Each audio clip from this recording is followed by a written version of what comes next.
ನಮಸ್ತೆ ಪ್ರಿಯ ಸದಸ್ಯರಿಗೆಲ್ಲ. ಇವತ್ತು ನಾವು ಬಹಳ ವಿಶೇಷವಾಗಿ ಮನೆಯಲ್ಲಿ ಕೆಲವೊಂದು ಬಾರಿ ಏನಾಗುತ್ತೆ, ತುಂಬಾ ಕೆಲಸ ಕಾರ್ಯಗಳು ಮುಂದೂಡಲ್ಪಡ್ತವೆ. ಅಂದ್ರೆ ವಿಳಂಬ ಪ್ರವೃತ್ತಿಯನ್ನ ಅನುಸರಿಸುತ್ತೆ. ಇವತ್ತಾಗುವ ಕೆಲಸ ನಾಳೆ ಇಲ್ಲ, ನಾಡಿದ್ದಿಲ್ಲ, ಈ ತರ ಕೆಲವೊಂದು ಬಾರಿ ನಾವೇ ಅದನ್ನ ಮುಂದೂಡ್ತಾ ಬರ್ತೇವೆ. ಅದೇ ತರ ಮನೆಯಲ್ಲಿ ಮಕ್ಕಳು ಕೂಡ ಓದು ಅಂತ ಹೇಳಿದಾಗ ಅವ್ರಿಗೆ ವಿಪರೀತ ರೀತಿಯಲ್ಲಿ ಆಲಸ್ಯ ಬರುತ್ತೆ, ನಿದ್ದೆ ಕೂಡ ಹೋಗಿ ಬಿಡ್ತಾರೆ. ಈ ಪರಿಸ್ಥಿತಿ ಮನೆಯಲ್ಲಿ ನಿರ್ಮಾಣ ಆಗುತ್ತೆ. ಹಾಗಾದ್ರೆ ಮನೆಯಲ್ಲಿ ಯಾವ ವಸ್ತುವಿನಿಂದ ಈ ಪರಿಸ್ಥಿತಿ ನಿರ್ಮಾಣ ಆಗುತ್ತೆ ಅದರ ಬಗ್ಗೆ ಇವತ್ತು ಟಿಪ್ಪಣಿ ಮಾಡ್ತೇನೆ.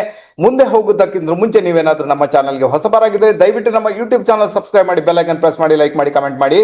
ವಿಡಿಯೋ ಇಷ್ಟ ಆದಲ್ಲಿ ದಯವಿಟ್ಟು ಇದನ್ನ ನಿಮ್ಮವ್ರ ಜೊತೆಗೆ ಶೇರ್ ಮಾಡಿ. ನೋಡಿ, ಮನೆಯಲ್ಲಿ ಏನಾಗುತ್ತೆ, ಈ ಒಂದು ಆಲಸ್ಯದ ಪ್ರವೃತ್ತಿ ಉಂಟಾಗುವುದು ಹೆಚ್ಚಾಗಿ ನಾವು ಸ್ಟಡಿ ಮಾಡಿದ ಪ್ರಕಾರ ಮನೆಯಲ್ಲಿ ಇಟ್ಟಿರುವಂತ ಕನ್ನಡಿಗಳಿಂದ. ಹಾಗಾದ್ರೆ ಮನೆಯಲ್ಲಿ ಕನ್ನಡಿಗಳನ್ನ ಇಟ್ಟುಕೊಳ್ಳುವ ಹಾಗೆ ಇಲ್ವಾ? ಖಂಡಿತ ಇಟ್ಕೊಳ್ಬಹುದು, ತೊಂದರೆ ಇಲ್ಲ. ವಿಪರೀತ ರೀತಿಯಲ್ಲಿ ಕನ್ನಡಿಗಳನ್ನ ಮನೆಯಲ್ಲಿ ಹಾಕೊಂಡಿದ್ದೀರಿ ಅಂದಾಗ ಮೇ ಬಿ ತುಂಬಾ ಸಮಸ್ಯೆಗಳನ್ನ ಎದುರಿಸಬೇಕಾದಂತ ಅನಿವಾರ್ಯತೆ ಬರ್ಬೋದು. ಅದಕ್ಕೋಸ್ಕರ ಹೇಳ್ತೀನಿ, ನಿಮ್ಗೆ ಎಷ್ಟು ಬೇಕೋ ಅಷ್ಟು ಮಾತ್ರ ಕನ್ನಡಿಗಳನ್ನ ಬಳಸಲಿಕ್ಕೆ ಪ್ರಯತ್ನ ಮಾಡಿ. ಅದಕ್ಕಿಂತ ಹೆಚ್ಚಿಗೆ ಕನ್ನಡಿ ಇದೆ ಅಂದಾಗ ದಯವಿಟ್ಟು ಅದನ್ನ ಮನೆಯಿಂದ ರಿಮೂವ್ ಮಾಡಿ. ಆ ನಂತರ ಯಾವ ಕನ್ನಡಿಯನ್ನ ಯೂಸ್ ಮಾಡ್ತೀರಾ ನೀವು, ಆ ಕನ್ನಡಿಗೆ ಒಂದು ಪರ್ದೆ, ಕ್ರೀಮ್ ಕಲರ್ ಪರ್ದೆಯನ್ನು ಹಾಕಿ ಅದನ್ನ ಮುಚ್ಚಿಡ್ಲಿಕ್ಕೆ ಪ್ರಯತ್ನ ಮಾಡಿ. ಯಾಕೆ ಕನ್ನಡಿ ಅಷ್ಟು ಪ್ರಾಬ್ಲಮ್ ಅನ್ನ ಕ್ರಿಯೇಟ್ ಮಾಡುತ್ತೆ ಅಂದ್ರೆ, ಈ ಕನ್ನಡಿ ಅಂದ್ರೆ ಅದು ರಾಹುವಿನ ತತ್ವಕ್ಕೆ ಒಳಗಾಗಿರುವಂಥದ್ದು, ಆ ನಂತರ ಜಲತತ್ವಕ್ಕೆ ಒಳಗಾಗಿರುವಂಥದ್ದು. ಕನ್ನಡಿಗಳನ್ನ ಎಷ್ಟು ಜಾಸ್ತಿ ಮನೆಯಲ್ಲಿ ಹಾಕಿಕೊಳ್ತೀರಾ ಅಷ್ಟು ಜಲತತ್ವದ ಇಂಪ್ಯಾಕ್ಟ್ ಏನೋ ಜಾಸ್ತಿ ಆಗುತ್ತೆ. ಅದರ ಮುಖಾಂತರ ಮನೆಯಲ್ಲಿ ಅಗ್ನಿ ತತ್ವದ ಪ್ರಭಾವ ಕಡಿಮೆ ಆಗುತ್ತೆ. ಇದರ ಮುಖಾಂತರ ಎಲ್ಲೋ ಒಂದು ಕಡೆ ನಮ್ಮಲ್ಲಿ ಆಲಸ್ಯದ ಪ್ರವೃತ್ತಿ ನಮ್ಮನ್ನ ಆವರಿಸಿಕೊಳ್ಳುತ್ತೆ. ಇದನ್ನು ಅರ್ಥ ಮಾಡ್ಕೊಳ್ಬೇಕು. ಈ ಒಂದು ಕನ್ನಡಿ ಅಷ್ಟೇ ಅಲ್ಲ, ಮನೆಯಲ್ಲಿ ದಕ್ಷಿಣದ ಭಾಗದಲ್ಲಿ ಅಲ್ಲಿ ಟಾಯ್ಲೆಟ್ ಬಂತು, ಬಾತ್ರೂಮ್ ಬಂತು, ಬ್ಲೂ ಕಲರ್ ಪೇಂಟ್ ಬಂತು, ಅಥವಾ ಯಾವುದೇ ಒಂದು ರೂಪದಲ್ಲಿ ಜಲ ಬಂತು, ಅಲ್ಲಿ ಬಾವಿ ಬಂತು, ಬೋರ್ ಬಂತು, ಅದರ ಮುಖಾಂತರ ಕೂಡ ಏನಾಗುತ್ತೆ, ಅಗ್ನಿ ವೀಕ್ ಆಗಿ ಮಂಗಳ ಕಾರ್ಯನೂ ಆಗ್ಲಿಕ್ಕೆ ಅಡ್ಡಿ ಆಗುತ್ತೆ. ಆಲಸ್ಯದ ಪ್ರವೃತ್ತಿ ಕೂಡ ನಮ್ಮನ್ನ ಆವರಿಸಿಕೊಳ್ಳುತ್ತೆ. ಹಾಗಾದ್ರೆ ಕನ್ನಡಿಗೆ ಏನ್ ಮಾಡಬೇಕು, ಒಂದು ಕ್ರೀಮ್ ಕಲರ್ ಪರ್ದೆಯನ್ನ ಹಾಕಿ ಅದನ್ನು ಮುಚ್ಚಿಡಿ ಅಂತ ಹೇಳ್ತೇನೆ. ಅದು ಬಹಳ ಫೇವರಬಲ್ ಆಗುತ್ತೆ.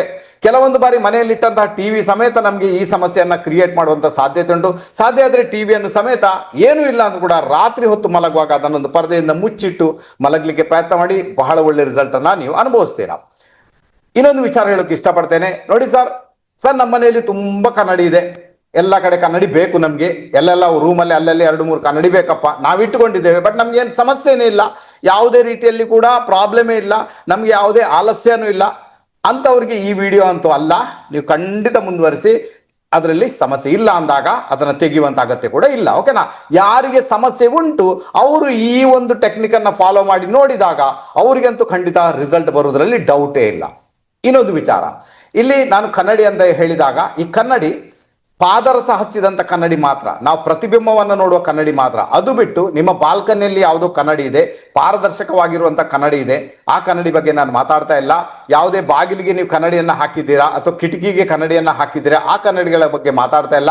ಬರೇ ಪಾದರಸ ಹಚ್ಚಿ ನೀವು ಪ್ರತಿಬಿಂಬವನ್ನು ನೋಡ್ತೀರಾ, ಆ ಕನ್ನಡಿಗಳ ಬಗ್ಗೆ ಮಾತ್ರ ಮಾತಾಡ್ತೀರಾ. ಹಾಗಾದ್ರೆ ಒಂದಷ್ಟು ವಿಚಾರಗಳು ನಿಮ್ಗೆ ಗೊತ್ತಾಯ್ತು ಅಂತ ಇಟ್ಕೊಳ್ತೇನೆ. ನೋಡಿ, ಒಂದು ಸಣ್ಣ ಟೆಕ್ನಿಕ್ ಇದು, ಫಾಲೋ ಮಾಡಿ ನೋಡಿ, ಒಂದು ದೊಡ್ಡ ರಿಸಲ್ಟ್ ಅನ್ನ ನೀವು ಅನುಭವಿಸ್ತೀರಾ. ಒಂದು ಖುಷಿ, ಒಂದು ನೆಮ್ಮದಿ, ಮತ್ತೆ ಕೆಲಸ ಏನಾದ್ರೂ ಮಾಡೋಣ ಒಳಗಿಂದ ಅದು ಬರ್ತಾ ಇರ್ಬೇಕು. ಆ ತರ ಬರಬೇಕಾದ್ರೆ ನಾನು ಹೇಳಿದ ಟೆಕ್ನಿಕ್ ಅನ್ನ ಫಾಲೋ ಮಾಡಿದಾಗ ಒಂದು ಒಳ್ಳೆ ರಿಸಲ್ಟ್ ಅನ್ನು ಅನುಭವಿಸುವಂತ ಯೋಗ ಭಾಗ್ಯ ನಿಮ್ಮ ಪಾಲಿಗೆ ಕ್ರಿಯೇಟ್ ಆಗುತ್ತೆ.